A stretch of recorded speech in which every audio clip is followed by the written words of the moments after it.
Welcome to Grateful, where we provide SAT and ACT online instruction to individuals and small groups all around the world. If you're interested in finding out more about how we can go to work on your SAT or ACT score, feel free to reach out. Right now, we're working on the March 2020 SAT reading section. The best way to take advantage of this video is to get your hands on the March 2020 SAT reading section online. Go ahead and take the section, and then refer to this video for the most effective ways to answer each of the questions. Let's go ahead and get started. Question number 1 is asking what the meaning was of the phrase uncertain circle. And what we'd like to emphasize here is that you should always read the introduction at the beginning of the passage. In this situation, we're seeing that after a long journey from England, an 8-year-old girl is meeting her mother's family in Nigeria for the first time. So it's a first-time meeting. We know the phrase uncertain circle. We know that the grandfather seemed mellower and smaller than the picture that the mother had painted over the years. So there was a lot of anticipation and expectation. And when he saw her, he looked at her, put his hands on his hips, and her cousins and mother laughed. The father, standing slightly outside the circle, smiled encouragingly. The grandfather held out a hand. So this is a ceremonial introduction. It's an introduction with lots of people watching. It's very public, so definitely a little awkward and nervous. And that seems to match answer choice B for number 1. So now, as we go over to question 2, we have to notice that it's followed by an evidence-based question, and we want to always know when a question is followed by an evidence-based question. When we approach questions in general in reading, you want to first do the easy questions, which are the ones that tell you what line numbers to look at. Next, you want to do the medium questions, which are the ones that give you something to look for, which is almost as good as a line number. And last but not least, you want to do the hard questions. Now, if you've done all the easies and mediums, you should be in a pretty good position to attempt the hard questions. You should already be ready for at least half of them.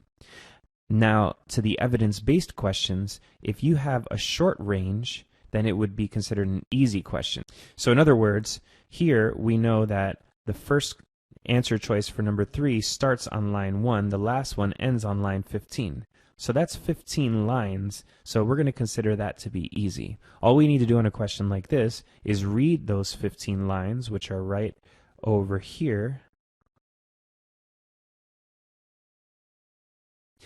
And we should read with an ear toward what factor influences Jess's reaction to meeting the grandfather.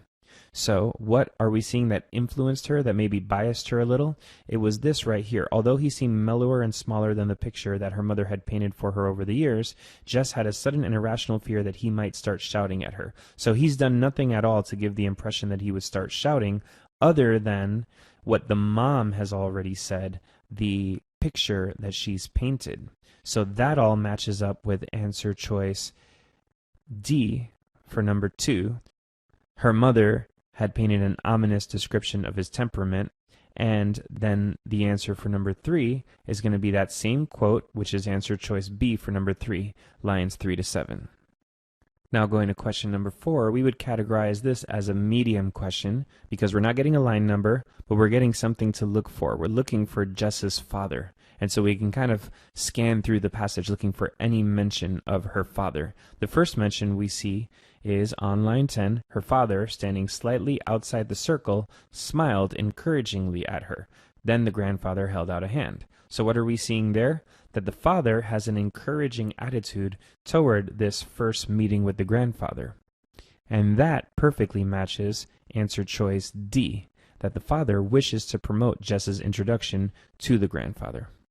Question number 5 is asking us about Jess's initial reaction to being addressed as Warola. So we see the name here, Warola, who she froze, not knowing what to say or do. Of course, she knew that that was her Yoruba name, the name that her grandfather had asked in a letter for her to be called. She knew all this, but nobody had ever called her that name, not even her mother, whom she could now see from the corner of her eye, making anxious, silent gestures for her to go to her grandfather. So, what was her first reaction? in our own words. We always want to answer in our own words first whenever possible. In our own words, we're seeing that she froze and she didn't really identify with the name because she knew consciously that it was her other name, but it didn't feel natural. In line 29, it says no one had ever called her that before. That matches answer choice D. Now, let's look through some of the wrong answer choices. To say that she resents the name, resents is really strong, so we would have to see something specific about her hating it or hating it in a subtle manner. Choice B says she cannot recall the precise meaning of the name, and we're seeing right here that she actually recounts the meaning of the name. It says she knew all this. She knew the name meant gold. And looking at choice C, she's startled that her grandfather has remembered the name. That doesn't make a lot of sense because the passage says that the grandfather is the one that requested for her to be mentioned by that name. And that objection to answer choice C, we're seeing right over here in line 24. It's the name that her grandfather asked in a letter for her to be called during this introduction. So we've picked answer choice D for number 5. Now, in terms of the line numbers in number 6, we're offered 23 to 63. So that's about 40 lines. So we'd call that medium based on the line numbers. But the quote that we ended up circling in on was lines 23 to 26 for number 6, answer choice A. Question 7 is asking us for the purpose of the description in lines 33 to 37. So this area right here. And let's go ahead and read through it. Here, in this stone-walled corridor, where the sunlight came in through enormous stiff mosquito screens over every window and her clothes clung to her like another skin, Warola sounded like another person, not her at all. So, this quote is coming within the context of the discussion of the name sounding really alien to Jess. And right after, we're seeing more discussion of the name being sort of not something that's right, not natural for her. So the context of this description of how hot it is about the name just not being the right name for her, not feeling natural to her. And within the quote itself, we're seeing that sunlight is coming in. We know that we're in Africa. We see the mosquito screens and the idea of like a tropical, uncomfortable climate. Her clothes are clinging to her like another skin. So like another skin, like in other words, someone else's skin, that would be pretty gross. So we're feeling this kind of disgusting, gross, hot, steamy situation, like the idea of being on like a safari or something, within the midst of this conversation about the name being alien to her and not seeming natural to her. So everything we're describing here goes with answer choice B, that there is a correspondence between her physical surroundings, that they're very uncomfortable, and her emotional state, which is uncomfortable with embracing her new name. Question number 8 is asking us about the questions in lines 38 to 41, which say, should she answer to this name and by doing so steal the identity of someone who belonged here? Should she become Warola? As we mentioned earlier, the conversation leading up to this is about how uncomfortable she was with the name and how the physical settings were a metaphor for that. And as we read after the quote, we see that she's moving into her second interaction with the grandfather, and it says that she could not make herself move forward, so she stayed where she was, avoided his touch, looked up into her grandfather's face, smiled, and quietly said, but firmly, in her most polite voice, "Hello, grandfather." So this is kind of the big moment, her interaction with her grandfather, just her by herself now, without everyone watching as much. And all we saw leading into that interaction was discomfort prior to lines 37, and then the quote in question 38 to 41 is the idea that she's considering whether she should embrace the new name. So maybe she's kind of coming around, she's in like a transition, and then she goes and introduces herself to the grandfather finally. So quite literally, answer choice C talks about this quote right here. There's a concern about constructing a new sense about who she is. And that's literally what it says in purple there. So we'll go ahead and go with answer choice C for number 8. And now we're going to question 9. Jess's second encounter with her grandfather differs from her first encounter in what way? So the second encounter is the one that we're kind of getting up to in the questions that we're seeing. And it was the idea that she couldn't make herself move forward, so she just kind of politely said hello without actually moving. And this might be something we might consider to be the toughest question in this whole reading section, because we're not really seeing anything in this area. But if we compare this to the other interaction with the grandfather that happened earlier in the passage, that was the one where there were all sorts of people around. Her cousins and her mother laughed, the father smiled encouragingly, and compared to that, when we go back over to this interaction, we're not seeing any mention of any of the other people. What we are seeing right after this interaction is that everyone took baths, the mother disappeared, and people started leaving. And so the main difference is the emphasis on people not being around. And that's answer choice A for number 9. And number 10 is about passage-based vocabulary. And for passage-based vocab, number 1, you want to get the context. And number 2, you want to invent your own word to replace the given word. And so, looking around line 76, we're seeing the final interaction with the grandfather, where they're really sitting across from each other. It says they were both waiting, but really Jess sensed that they were waiting to see if they would like each other or not. So now they're having more of an intimate interaction where they're really about to get to know each other. And so, getting into where the actual word was used, we have the word crisp in line 76. He sat very upright, like her, she noted with surprise, his hands on his knees, the crisp lines of his white shirt almost molding him. So if I'm going to invent my own word here, I might say the strong lines of his white shirt, because whatever the white shirt is doing, it's molding him. It's not doing what a shirt normally does, which is to fit naturally around you, but it's actually influencing him. So the emphasis is on how the shirt itself has its own power, and that might be answer choice C for number 10.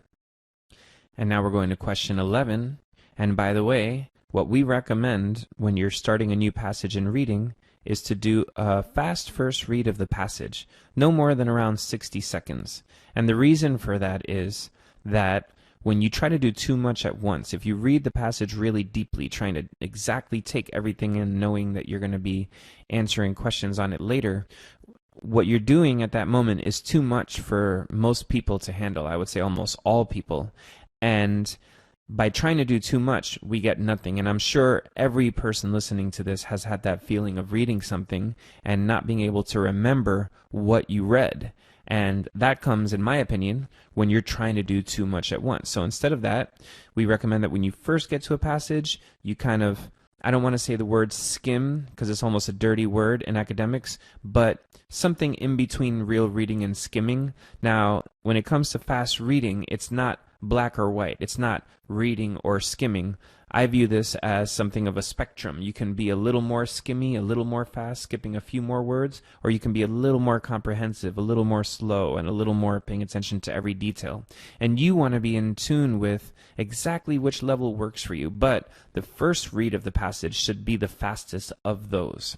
Another thing we want to emphasize is always read the introduction to every passage, particularly on nonfiction passages. We notice that the title of the passage tends to give us a lot of information. So what's the main idea of this passage? It's about how the brain knows where things are. So now getting into the structure of the passage, we have a definition being given to us at the very beginning. The implication of the overlap between areas of the brain responsible for cognition and areas responsible for sensory and motor processing is perhaps the operations of cognition are implemented at least in part via sensory and motor structure. That's a lot to take in at once. That is perhaps, so even the author knows this needs to be reworded, thinking also involves activating some subset of sensory and motor pathways in the brain. For example, so they're explaining an idea about how thinking about movements tends to work.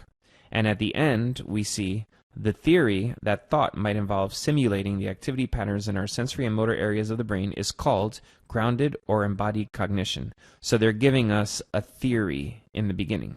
Then the passage starts talking about some of the evidence in favor of this view from behavioral experiments, and then it goes into detail into one classic study. So we're really seeing evidence, and they're explaining in more detail that Tucker and Ellis in their study were kind of keeping something from the subjects of the study. They were not particularly interested in what the people thought, but actually in whether the subjects would respond faster when they had to press the button with the same side as the handle of the object in the photograph. And so we're seeing a description of a study that backs up the view that we were introduced to. And then we see another classical illustration and another experiment that goes into detail on that. And then in line 65, both of these experiments, although strictly behavioral, suggest that mental reasoning can show signatures of real-world spatial constraints. So maybe a little analysis. So we have the idea, the theory, then we have two studies that kind of back it up, and maybe a little analysis at the very end. The way we want to start looking through the answer choices here is to just consider that first part. A hypothesis is put forth, a theory is described, a generalization is presented, a theory is introduced. Well, when we look specifically into the passage, we saw that it wasn't up for debate. It was being described as a theory. So we can get rid of the ones that don't describe it as a theory. Now, looking at answer choices B and D now, B says that the theory is followed by studies exploring that theory, and D says it's followed by a potential criticism of the theory. So what we saw in our own words were studies backing up the theory, and so the answer for 11 is B. Question number 12 is another one of the most difficult questions in the entire reading section, and that's because the passage doesn't specifically talk about abstract concepts such as peace and honesty. Now, going back to the title, the passage is about how the brain knows where things are. So it's only about the brain and location. And in the first sentence, we're seeing the implication of the overlap between areas of the brain responsible for cognition and areas responsible for sensory and motor processing. So we're seeing cognition, which is understanding things, and sensory and motor processing, which is movement. And all the examples come from movements. For example, when you mentally picture sitting on the couch, blah, blah, blah. And the theory is that thought might involve simulating the activity patterns in our sensory and motor areas of the brain. So it kind of sounds like they're talking about all thought, but if you go back to that title, it's about location, where things are. And if you go back to the first sentence, it's about sensory and motor processing. So the passage is simply about movement-based thinking in the brain. And therefore, we're looking at answer choice D here, that this may not account for all aspects of thought. The passage is only talking about thoughts that are related to movements. So looking at some of the other answer choices here, A is a little ridiculous. The idea of the scientist has not fully considered the mechanics of the theory. I'm seeing a pretty in-depth consideration of the theory and everything about it. So we can get rid of answer choice A. Looking at B, by asserting that thoughts about abstract concepts are less common than thoughts about concrete objects, that's the kind of thing that we would want to see specifically spelled out. These types of thoughts are less common than other thoughts. If the passage said that, it would be okay, but the passage didn't say that. And C, by suggesting that the theory of embodied cognition should be tested under different experimental conditions. That's another one that if we're going to see that claim, we should see it somewhere spelled out. So the answer for number 12 is D. Question number 13 is asking us for the definition of embodied cognition, which is what we're seeing right here.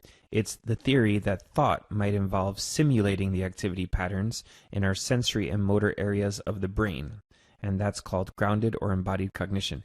And before that quote, we're seeing the idea of an example. When you mentally picture sitting on the couch in your living room, that thought might be implemented by partially activating the visual, tactile, auditory, olfactory, and motor responses that would have occurred if you were actually there.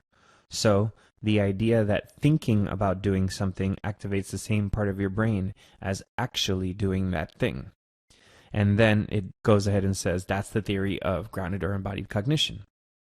And that exactly matches answer choice C for number 13. Embodied cognition is the theory that thought may involve the activation of signals that also control the body. And we see that right over here where we're underlining in red. Going to question 14.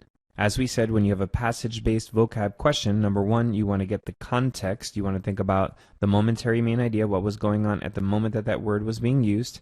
And number two, you want to invent your own word. So what was the context around line 20? We were talking about evidence of embodied cognition, and then one classic study that sort of shows this by Tucker and Ellis is going to be brought up for the first time. So now getting into the word itself, of particular interest here, these seemingly irrelevant features often involve space.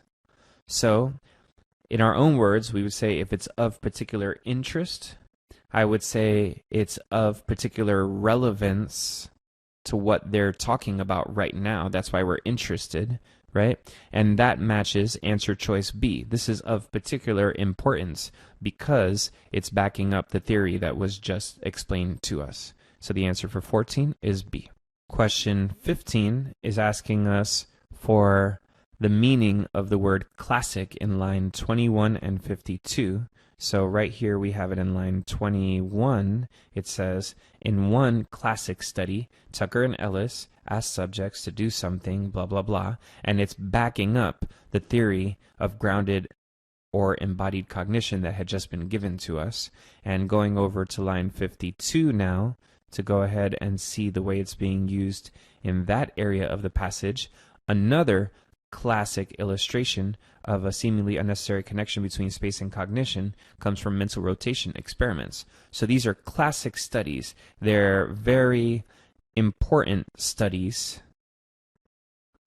that people in the field that's being discussed seem to depend upon because they're just kind of the basic things that you take for granted. They're classic studies. And that matches answer choice D for number 15. Question 16 is asking us about Tucker and Ellis and their experiment. The first mention of their names is right here on line 22. And we're looking for the subjects of their experiment. So in one classic study, and we're hearing about their experiment, and the stimuli consisted of something, subjects were asked to do something, a button was placed somewhere, and it says that there is a detail we wouldn't normally consider to be important, but was essential for what Tucker and Ellis were really getting at. So what they were really getting at suggests that some people had a different impression of what they were getting at. It says right here, secretly, Tucker and Ellis were not particularly interested in the upright inverted choices, but whether the subjects would respond faster when they had to press the button with the hand on the same side as the handle of the object in the photograph. So, whatever the specific details are, there's the idea that the subjects believed the experiment was about one thing, but it was really about something else. And that's answer choice A for number 16. And we're doing this as a pair, so we knew before we started this that we were only going to really be looking in lines 21 to 38 for what was going on with the subjects in the study. And the quote that we looked at was lines 34 to 38, so the answer for 17 is D. Question 18 is part of another evidence pairing. 18 is followed by 19, and so we know when we start 18 that we only need to be looking at lines 29 to 51. Now, does that mean that we should look at these four particular lines as we're considering question 18? Absolutely not. We strongly believe you shouldn't do that. Think of it this way. If you're a drummer, one drum beat is meaningless without the drum beats that surround it. And similarly, the quote, for instance, on lines 29 to 33, is simply one drum beat. It's useless without the context that came before line 29 and after line 33. So the best thing you can do when you're given a range of lines to look at is simply read that range of lines with an eye toward the answer to the question you're looking for. So here, could the likelihood that most participants write with their right hands be used as an effective challenge to their conclusion? So we're looking for the idea of handedness, right or left-handedness, and a challenge to the study, which is like a counterexample. So let's go ahead and start looking through. One button was placed near the subject's left hand, the other near the right hand, a detail we wouldn't consider to be important but was essential for what they were really getting at. Secretly, Tucker and Ellis were not particularly interested in the upright, inverted choices, but whether the subjects would respond faster when they had to press the button with the hand on the same side of the handle as the object in the photograph. All the objects had handles and were photographed in multiple orientations, upright with the handle on the left or the right, and inverted with the handle on the left or the right. So far, nothing about handedness or a challenge. Tucker and Ellis found that when the handle on the frying pan was on the left, the responses involving the left hand were indeed faster than those involving the right. Subjects also made fewer errors when the correct choice involved a match between the hand and the handle. When the objects were mirror reversed, the response pattern reversed as well, indicating that it was not simply a matter of being faster or more accurate with one hand than the other. So right there we're seeing the idea of handedness. It almost doesn't matter exactly what they did. It's a little hard to understand there, mirror reversed, what does that even mean? But we know that whatever they just talked about indicates that it was not simply a matter of being faster or more accurate with one hand than the other. And so we see that the challenge of handedness has been eliminated. And so no, it can't be used as an effective challenge. So that eliminates answer choices A and B. And C says, the researchers' study design had successfully ruled out the possibility that being right-handed would be a factor in the results. And that's exactly what the passage says. It says it was not simply a matter of being faster or more accurate with one hand. So that's answer choice C for number 18, and the quote that we are looking at is D for number 19. Now going over to question 20, based on the table, which statement best represents the findings about the mean response times? When you get a question about a table, what you're looking for is the overall trend that we're seeing. And what's the overall trend here? It'll always be something way simpler than what the table appears to have. You know, the SAT is kind of making everything seem more complicated, and we can fight that by just looking for overall general trends. And what we're seeing here is that we have 2 times that are lower and 2 times that are higher. When are they lower?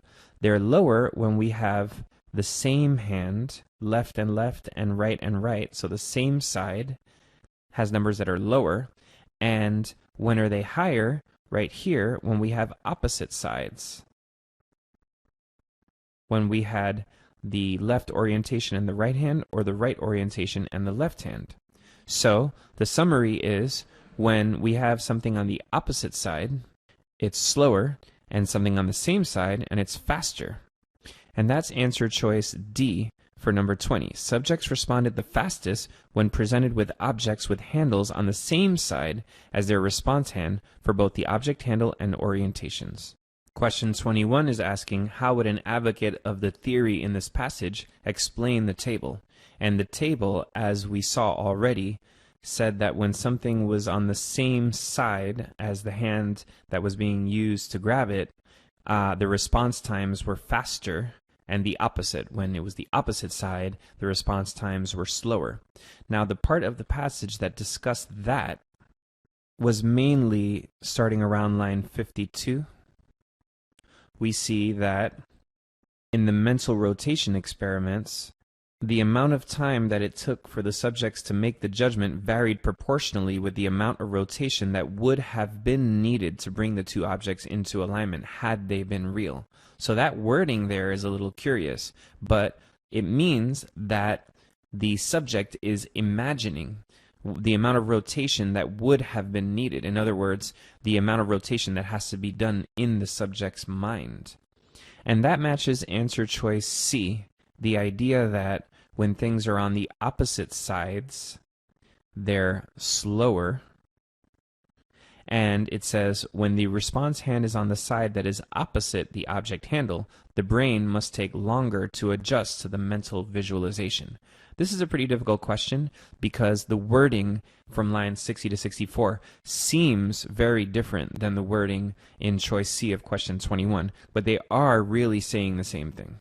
Now question 22 is asking about a new passage. Now keep in mind the order in which we're doing the questions in this video, and our videos in general, is not necessarily the order that we would recommend for you to do it in a real test. In a real test, you want to handle all the questions that give you line numbers first, followed by the questions that give you something to look for, followed by everything else.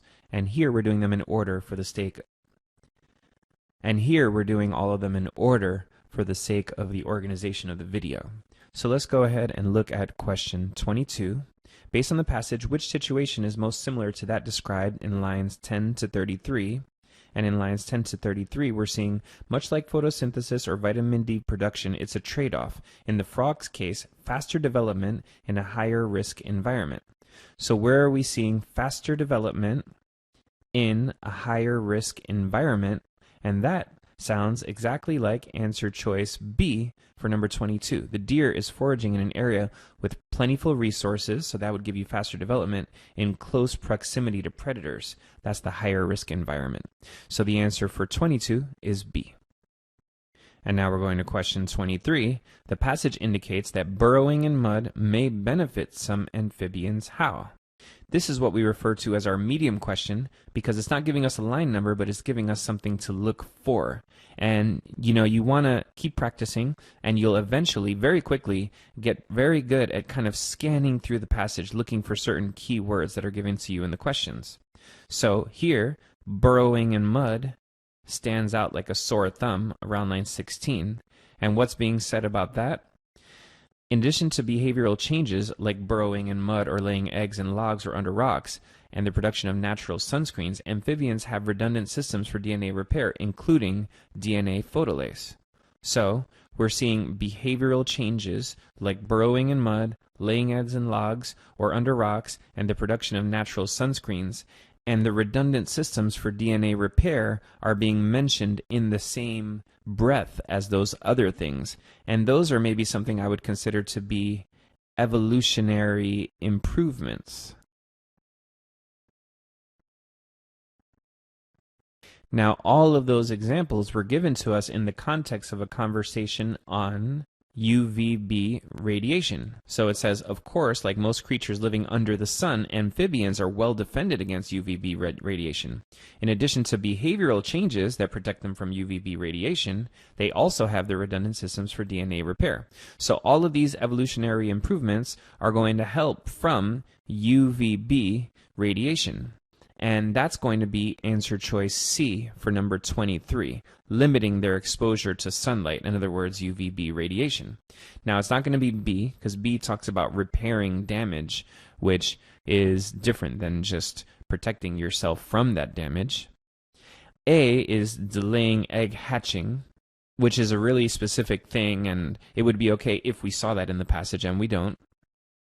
And D is ridiculous, reducing their need to produce sunscreen. Sunscreen is for humans. We're not seeing sunscreen being used on amphibians in this passage. So the answer for 23 is C. So question 24 is part of an evidence-based pairing. So we know when we start 24 that we only need to be looking at lines 47 to 60, which is a really narrow range. So we'd consider this to be an easy question according to our definitions of what makes a question easy or difficult. And so what we're seeing is that the frog populations adapted to life at higher altitudes and showed less DNA damage than did their lower altitude brethren when exposed to UVB intensities, typical of a high altitude. So right there, we're seeing that there are some frogs that are more resistant and some that are less resistant. And that's answer choice D for number 24. Tolerance to UVB exposure can vary within a species. And the quote that we used to back that up was answer choice B, 49 to 54 for question 25. And now we're going to question 26 here. As used in line 61, experience most nearly means. And so for the passage-based vocabulary questions, we want to get the context, and then we want to invent our own word. So the context was DNA photolase concentrations were not measured. The authors report an interesting twist that suggests increased photolase activity in high-altitude tadpoles. Interested in other ways frogs might experience DNA damage, they studied the effects of BAP, a well-characterized carcinogen present in cigarette smoke, coal tar oil, and other combustion products.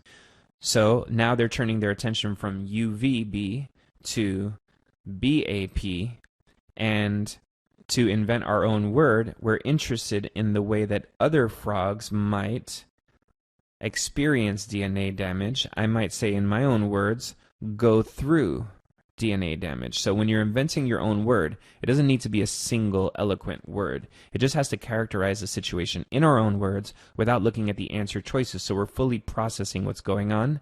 A lot of times those answer choices are nothing but distractors that keep us from thinking straight. So the answer that matches what we said is going to be A, to undergo DNA damage. They're not practicing, it's not a decision. They're perhaps withstanding it, but that's not what they're suggesting here, because some withstand it and some don't. And how they feel it, feeling it is maybe a little more human. The frogs are not sort of giving an opinion on what they feel here. It's how they go through the process of DNA damage, because this is a scientific passage that's kind of testing that. So the answer for 26 is going to be A. Question 27 is part of an evidence-based pairing that starts on lines 25 and ends on line 70. So in other words, they're not helping us very much. This is an extremely difficult question here. So the question says, it can reasonably be inferred from the passage that if further research demonstrated that DNA photolase protected the high-altitude frogs from BAP-induced DNA damage, then Pacific tree frogs should do what? So what do we know so far about Pacific tree frogs?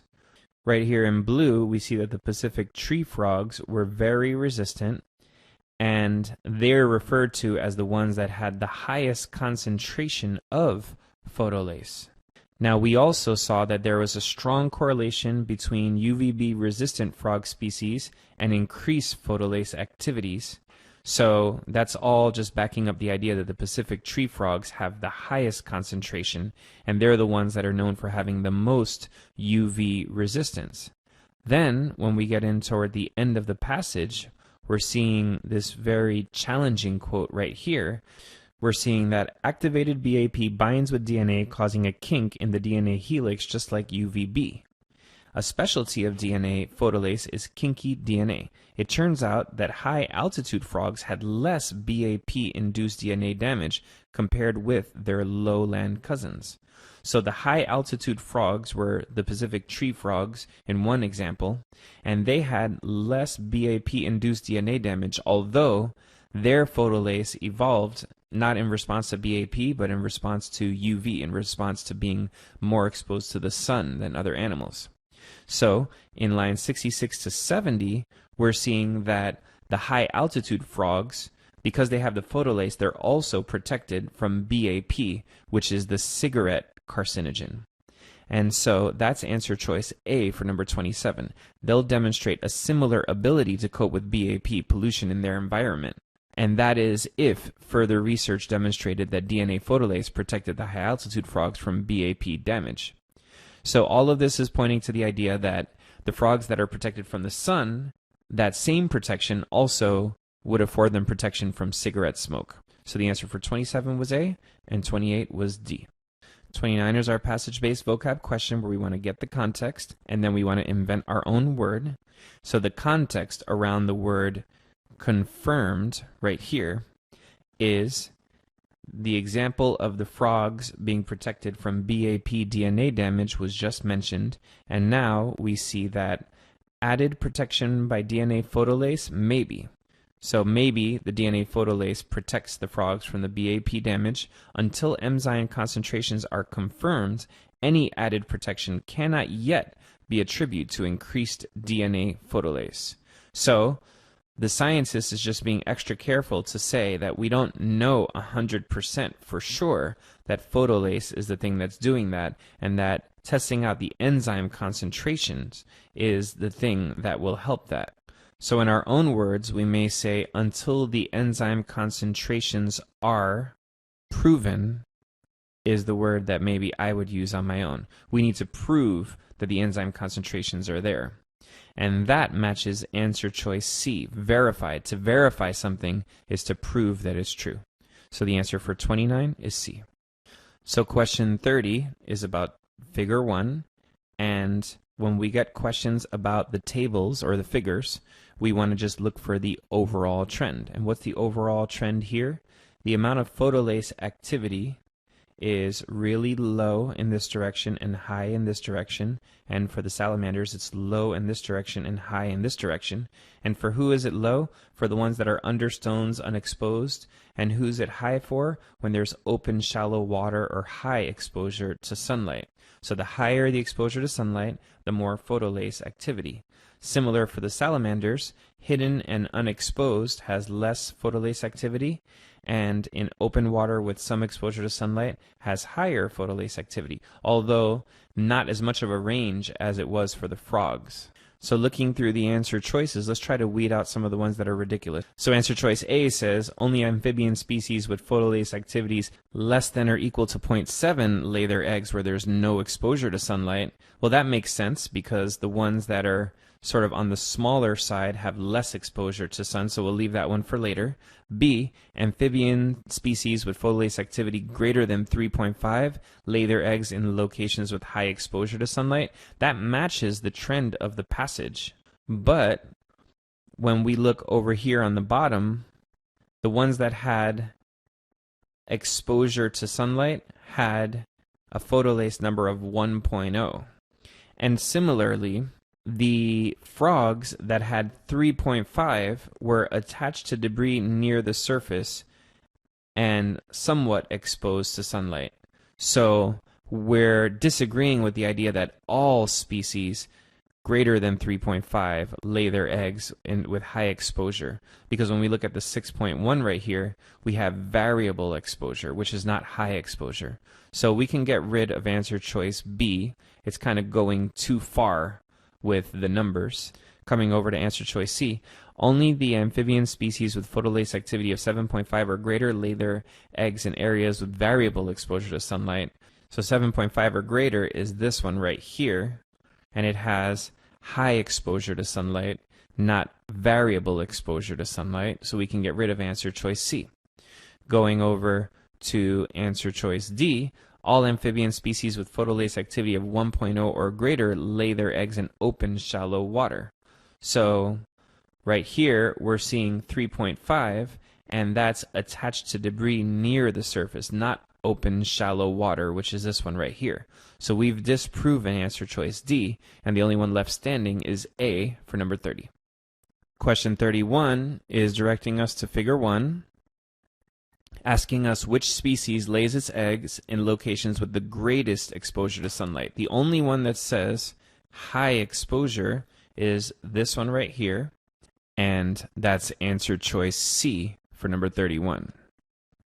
So question 32 is referring us to figure 2, and it's asking us which data from figure 2 appears to be inconsistent with the researchers' observations about the frog populations in the French Alps, in the passage. And so one cheat here is that we know that these are all data from figure 2. So we don't want to be discounting any of the answer choices because they seem to be inconsistent with what we're seeing in figure 2. The wording is telling us that they all are from figure 2 and that that's not up for debate.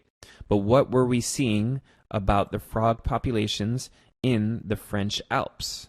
What we were seeing was that the frog populations in the French Alps adapted to life at higher altitudes and therefore naturally higher UVB exposures, and they showed less DNA damage than did the lower altitude brethren. Now, that's quite ironic if you think about it, because what we're seeing is that the frogs at a higher altitude were less damaged by the sun. In other words, the ones that were closest to the sun had less damage to the sun. Common sense would say it's the other way around. So we can cancel out any answer choices that are giving us something that's a little more logical, simply based on the idea that what really happened was counterintuitive. So choice A says the population at 800 meters had less DNA damage. That's consistent with what we saw on lines 49 to 53, so we can get rid of it. We're looking for something that disagrees, something that's inconsistent. Answer choice B, the population at 410 had less DNA damage than the population at 410. So at the same height, that just is really irrelevant because we were comparing frogs at different heights. So going over to answer choice C now, the population at 800 had more DNA damage than the population at 294. Now, that is inconsistent because what we saw right here was that the ones at higher altitudes had less damage. So that is inconsistent. And looking at choice D, the population at 450 had more DNA damage than 2,450. So that's consistent with the passage. The ones at a higher altitude had less damage. So the only one left standing is answer choice C for number 32. Question 33 is from a new passage, and we're looking for the focus of the passage. Now, by the way, this is what we'd call a hard question in our definition because you have to understand the passage a little more deeply in order to really see what the focus was. So we would generally recommend doing this later. But for the sake of the video, we're just going to go ahead and do it in order. So in the beginning, we see that the connection was dissolved. And in the introduction, by the way, we're seeing that this is addressing the time period directly following the American Revolution. So the connection was dissolved. The union between Great Britain and America was cut. And Americans felt themselves in a state of infancy. Their debts were unpaid, their government unsettled. There were a lot of issues. They were poor from the loss of trade. And as we keep reading onward from the versatility of human affairs, it was uncertain when and how the states would be tranquilized, the union consolidated, and whether people would be agreeable to laws. It is indeed true that from a general attention to early education, the people of the U.S. were better informed than many branches of literature. It says, yet many of them had but a superficial knowledge of mankind. They were ignorant of the intrigues of the courts, and though convinced of the necessity of government, they did not fully understand government's nature or origin. They generally supposed there was little to do but shake off the yoke of foreign domination and annihilate the name of king. So it's the idea that Americans just wanted to separate themselves from Great Britain. They didn't really want to figure out how to run a government properly. They were not generally sensible that most established modes of strong government are the consequences of fraud and violence against the systems of democratic theorists. They were not sensible that from age to age people are flattered, deceived, threatened, until the hoodwinked multitudes set their own seals to a renunciation of their privileges, and with their own hands rivet the chains of servitude on their posterity. They were totally fearless of the intrigue or ambition of their own countrymen, which might in time render fruitless the expense of their blood and treasures. These they had freely lavished to secure the equality of condition, their easy modes of subsistence, and their exemption from public burdens beyond the necessary demand for the support of a free and equal government. But it was not long before they were awakened to new energies by convulsions both at home and abroad.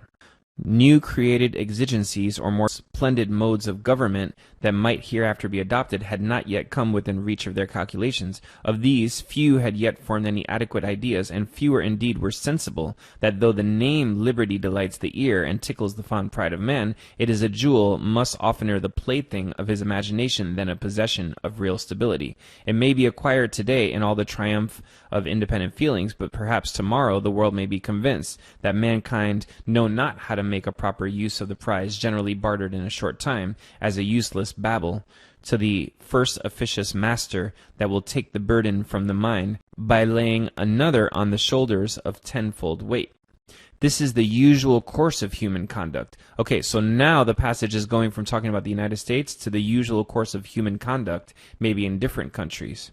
However painful the reflection may be to the patriot in retirement, to the philosopher absorbed in theoretic disquisitions on human liberty, or the portion of natural and political freedom to which man has a claim, the game of deception is played over and over to mislead the judgment of men, to work on their enthusiasm, until by their own consent hereditary crowns and distinctions are fixed, and some scion of royal descent is entailed upon them forever. Thus by habit they are ready to believe that mankind in general are incapable of the enjoyment of liberty which nature seems to prescribe, and that the mass of people have not the capacity nor the right to choose their own masters.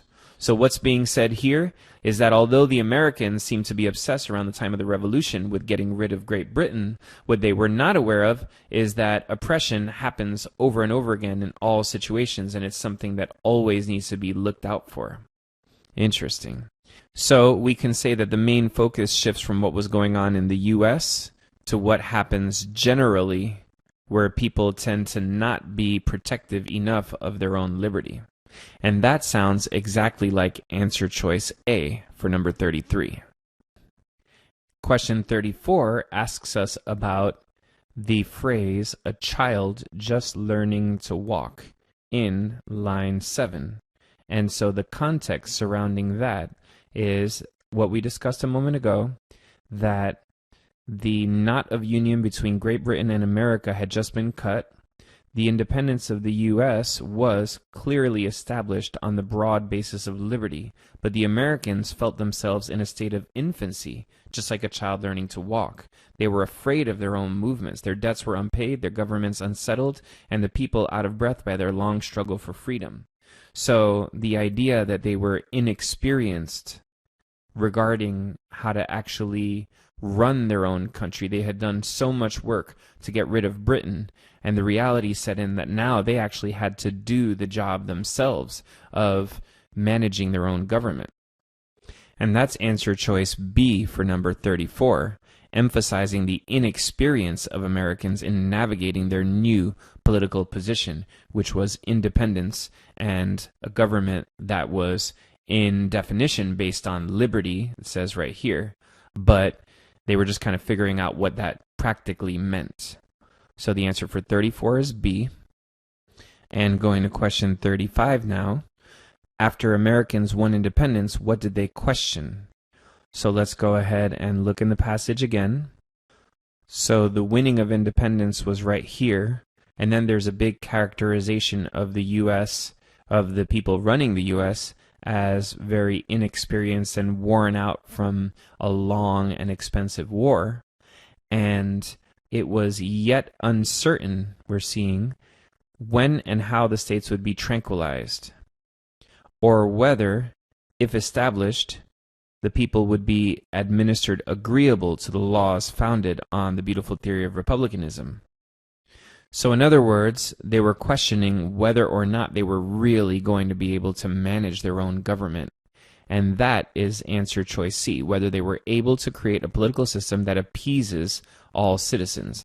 And the idea of appeasing is the idea of whether the people would be administered agreeable to their laws. So the answer for 35 is C. Question 36 talks about how Warren contrasts Americans' knowledge of different areas of study with something else.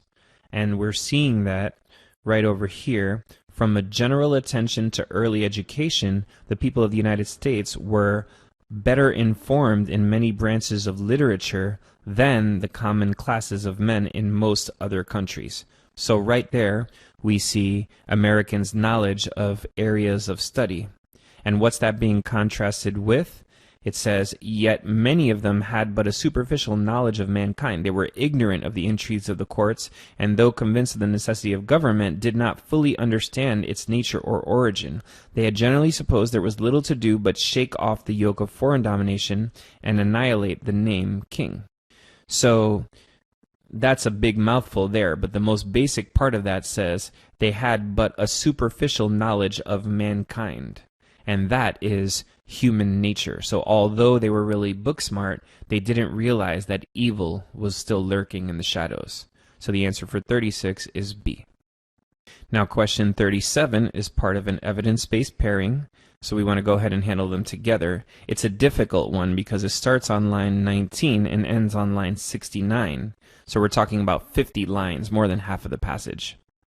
And what we're seeing about Americans in the post-Revolutionary War period, as we were seeing in question 36, many of the people in the United States had a superficial knowledge of mankind. They were ignorant of the intrigues of the courts. They were convinced of the necessity of government, but they didn't fully understand its nature. They had generally supposed that there was little to do but shake off the yoke of foreign domination and annihilate the name king. So in other words, they were so obsessed with getting rid of the British royalty and the British power over them that they just thought that that was going to be the key to their happiness, and after that there would be nothing else to do. So that is the idea of being naive and idealistic, and we found that from lines 30 to 35. So the answer for 37 is A, and the answer for 38 is C.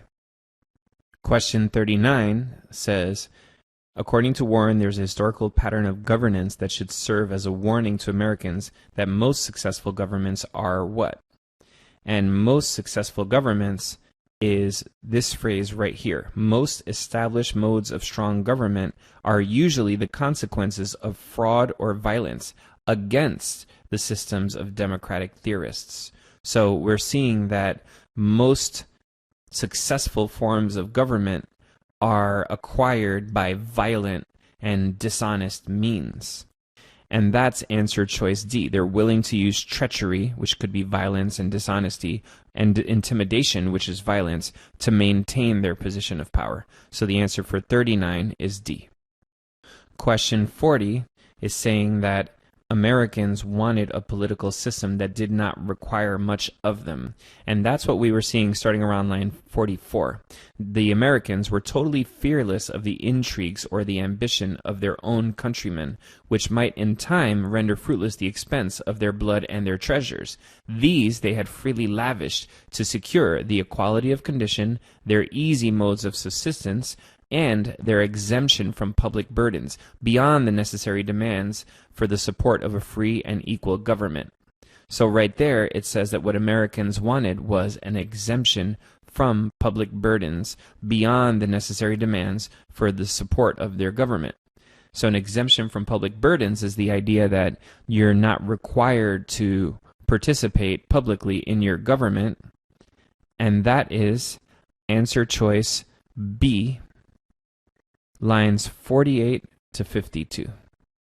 Question 41 is our passage-based vocabulary question where we want to get the momentary main idea, the context, and then we want to invent our own word. So in line 48, we see the word secure, and these things, their blood and treasures, they had freely lavished to secure their equality, their easy subsistence, and their exemption from public burdens. So they gave their blood and their treasures in order to gain their equality of condition, their easy subsistence, and their exemption from public burdens. And so they were gaining, or they were securing these things, and so that's answer choice A. They were guaranteeing these things for themselves. So the answer for 41 is A. And let's go over to question 42 in the last paragraph, which is this paragraph right here. Rulers are appointed through deceptive means and by doing what? So let's go ahead and read that paragraph. This is the usual course of human conduct, however painful the reflection may be. The game of deception, that's the deceptive means talked about in the question, it's played over and over to mislead the judgment of men and to work on their enthusiasm, in other words, to take what they're already interested in and use it against them, until by their own consent their hereditary crowns and distinctions are fixed. So what are we seeing? We're seeing that the enthusiasm of men is being taken advantage of, and their own consent is being used to create the hereditary crowns and distinctions and the royal descent that's going to be entailed upon them forever. So it's kind of the game of manipulation that's being discussed there. Things that people are already motivated about are used against them in order to trick them into allowing immoral forms of government to take over.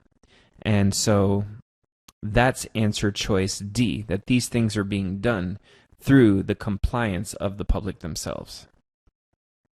And now we're going to question 43. This is for a new set of passages, and it's a very difficult set of passages. So here, we really want to be extra careful. We want to read the introduction at the beginning, which gives us a ton of information. And the most important, most relevant part of that information is this idea right here, that a trophic cascade occurs when the presence of a predator decreases the population of its prey, thereby increasing the numbers of organisms at the next lower trophic level. So let's go ahead and approach question 43 here. The question is asking us for an important function of the first paragraph of passage 1. So let's go ahead and look at that paragraph. In the early 2000s, wolves began to drift from Canada across the border from Idaho to Washington. This recolonization inspired ecologists such as Ripple and his colleagues to conduct an exercise in scientific thinking to consider potential impacts that an apex predator would have on the intricate workings of the lynx snowshoe hare food web. At the time, Washington had low hare and lynx populations and a high coyote population. Coyotes recently expanded their range and abundance. Wolves prey on coyotes. What if the wolves' return to the Pacific Northwest could indirectly improve lynx conservation via trophic cascade effects? And trophic cascades were defined right around here, so we have a good idea of what that means. Okay, so what would we say in our own words? We always want to answer in our own words first. This is giving us an introduction to the study and why they did it and how it all originated. And it's also posing the research questions. What are they here to find out about? They're here to find out about whether the wolf's return is going to indirectly improve the lynx conservation, or whether they're going to go ahead and prey on the coyotes, in other words, and lower their population numbers. And everything we're saying closely matches answer choice B. The first paragraph is describing the ecological situation that Ripple and his colleagues considered. So the answer for 43 is B, and let's go ahead and go over to question 44. So this is our passage-based vocab question where we want to first consider the context, the momentary main idea, and then we want to invent our own word to replace the given word. So the context was what was being said at the beginning of that paragraph. Ripple and his colleagues hypothesized that two mechanisms would drive wolf, coyote, lynx, snowshoe, hare trophic cascades. So they're hypothesizing that two mechanisms are going to influence the trophic cascades, are going to have an impact on, might be another way to say it. And so in our own words, we created those two. One of them's a single word, the other one's more of a phrase. And the answer choice that's closest to what we said would be to cause. And it does make sense. Which mechanisms would cause these cascades? So the answer for 44 is A. And now we're going to question 45. Passage 1 indicates that Ripple and his colleagues would expect to find that in areas where wolves have returned, elk and deer are doing what? So this is the one we consider our medium question that we want to do on our second run-through of the passage. And the reason it's a medium question is because it's giving us a nice keyword to look for, elk and deer. So where do we see the mentions of elk and deer throughout the passage? And the first place I'm seeing them is in line 34. Wolves prey primarily on elk and deer. Ripple and colleagues hypothesized that the wolves' return would reduce elk and deer numbers and also change their behavior, as has been found in places like Yellowstone. Elk and deer need to stay alert in order to survive in areas where wolves exist. This means keeping their heads up and spending less time standing in one spot with their heads down, as they typically do when there are no wolves in a system. Via this predation risk mechanism, wolves could indirectly reduce browsing pressure on shrubs, which would improve snowshoe hare habitat, thereby benefiting lynx. So there's a whole complex chain of events that would occur based on what they're imagining is going to happen. And what we read really generally seems to kind of support B or C, but the SAT is super literal, so we want to have a high attention to detail. That's what gets you your high score. And so that's really around line 42, where it says that they're going to keep their heads up and they're going to spend less time standing in one spot with their heads down. So that is the idea of grazing for shorter periods of time than they did before the return of the wolves. So 45 is going to be C. So now we're going to question 46. 46 gives us a range of line numbers. It goes from 49 all the way down to 81, which, by the way, is essentially all of passage 2, so it's not helping us very much. Which choice from passage 2 best supports the idea that findings about the effect of wolves on coyotes in some locations may not be representative of the effect of wolves on coyotes in all locations? That's getting at the comment being made right here. The inverse relationship between wolves and coyotes in Yellowstone is not supported outside the two national parks, Yellowstone and Grand Teton, included in the analyses by Berger and whatever that name is. In other systems where wolves, coyotes, and lynx coexist, research shows a positive relationship between wolves and coyotes, whereby coyotes benefit from scavenging on wolf-killed carcasses. The generally low mortality rates of radio-collared coyotes killed by wolves outside of Yellowstone in northwest Montana is 3 times less than those killed by cougars. Thus, this quick review of the literature suggests that the strongest generality of Ripple's, and that was the author of the last passage, hypothesis that wolves have a direct negative effect on coyotes is at best inconsistent within GYE, which is Yellowstone, and across wolf-coyote range in North America. So the opinion of the other passage is being described here as being too limited. Like what they did is they took data from one little area and took it to mean that that was going to be the case everywhere. And passage 2 is disagreeing and saying that in other places the evidence actually showed something quite opposite of that. So which specific line is the one that's telling us that the effect of wolves on coyotes may not be representative of the effects in all locations?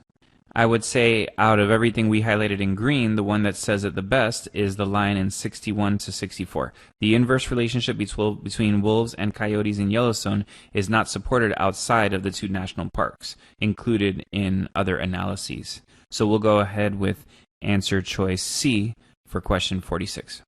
And now we're going to question 47. The authors of passage 2 provide the information about coyote mortality rates in northwest Montana, most likely to. That's our medium question because we see northwest Montana as a phrase that just stands out. If you're kind of glancing through the passage, your eyes can kind of locate that, similar to the way we can locate words in a crossword puzzle. The generally low mortality rates of radio-collared coyotes killed by wolves outside of Yellowstone and northwest Montana is 3 times less than those killed by cougars.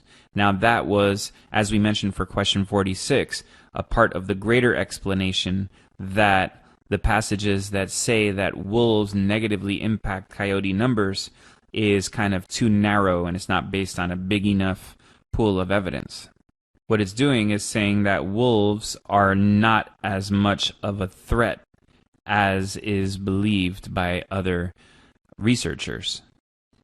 And that would closely match answer choice D. It's supporting the claim that the wolves may not always pose a major direct threat to the coyotes. So the answer for 47 is D. And now going to question 48. In line 81, the authors of passage 2 use the word shared, most likely to indicate what about the coyotes and lynx. So we see that there are shared food resources in line 81, and we can start a little earlier. These people hypothesize that coyotes compete with lynx through both interference competition, direct killing or displacement, and indirect exploitative competition for shared food resources. So what's that kind of emphasizing? It's the idea that they are all having something in common, that they're all part of almost like a big family. They have shared resources. They're kind of foraging on the same food. And that might be looking a little deep into it, but it's not the idea that they feed together. It's not the idea that they're being preyed on. And scavenging each other's prey is going a little further than this. That one we might say is too far, because they're enjoying a lot of the same food, but to say that one scavenges on the other implies that one of them has sort of a second priority and the other one has a first priority, which is not what we're seeing there. So we're going to go with answer choice A. There's some overlap in their diets, and that totally matches the idea that they have shared food resources. So the answer for 48 is A. And now we can go to 49. The relationship between the two passages is something that we came across in other questions, where we saw that in passage 1, it says that the wolves negatively impact the coyotes. And in passage 2, that point was disagreed with, and it says that the wolves and the coyotes indirectly benefit one another because they have the shared food resources and different aspects of the trophic cascades that are being described. So they're disagreeing with one another.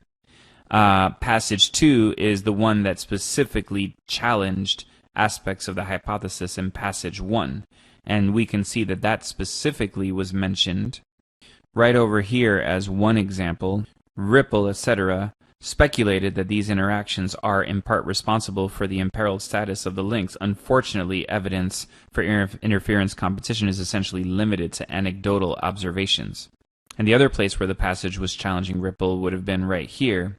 The quick review of the literature suggests that the strongest generality of Ripple's hypothesis that wolves have a direct negative effect on coyotes is at best inconsistent with the different evidence that they're finding. So the answer for 49 is A. And now we're going to question 50. Based on the passages, Ripple and his colleagues and the authors of passage 2 would likely agree with which statement about wolves and coyotes? This is a really tough question because everything that's being described is so scientific and so technical in nature. But there's one statement that they both pretty loudly agree with, and just to prepare ourselves to discuss that, there was the definition right here of a trophic cascade that occurs when the presence of a predator decreases the population of its prey, thereby increasing the numbers of organisms at the next lower trophic level. And in passage 1, we were seeing the idea that possibly the wolves' return to the Pacific Northwest could indirectly improve lynx conservation via trophic cascade effects. So there's the belief in the trophic cascades in passage 1, and when we go over to passage 2, we see an agreement with that. Ripple correctly states that wolves can affect coyotes both behaviorally and ecologically in the greater Yellowstone ecosystem, as shown by these people, and that such regulation can have cascading effects. So the trophic cascades is also being supported. So that supports answer choice B for number 50. It's possible for wolves to initiate trophic cascades through their effect on coyotes. Answer choice A mentions the word trophic, but not the idea of the trophic cascade, where a whole sequence of events is triggered by the presence of an animal. So we're going to go with B for question 50. And questions 51 and 52 are part of an evidence-based pairing, so we're going to kind of consider them together. And we know that the evidence starts at 65 and ends at 88, so we know we're limited to only finding answers from this area of the passage. The authors of passage 2 suggest the hypothesis in 28 to 32 is what?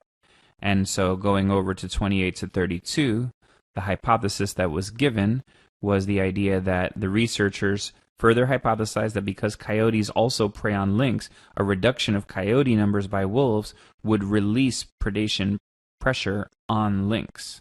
And let's see what is being said in the other passage about the coyote-lynx relationship. And what was being said when the lynx was being mentioned in this passage was right around line 86. An observation of a single juvenile lynx killed by a coyote in the Yukon is not, at first sight, evidence for a trophic level interaction. So what they're saying is there wasn't enough evidence provided, and that absolutely matches answer choice D for number 51, and the quote that we used was 86 to 88, so D for 52. And we're done with the March 2020 reading section. Thanks so much for staying with us for this. If you're interested in finding out more about how Gradeful Test Prep can help you to prepare for the SAT or ACT via one-on-one online tutoring or small group tutoring, go ahead and reach out to us. We work with students all around the world, and we'd be more than happy to help you out. Thanks so much. Have a wonderful day.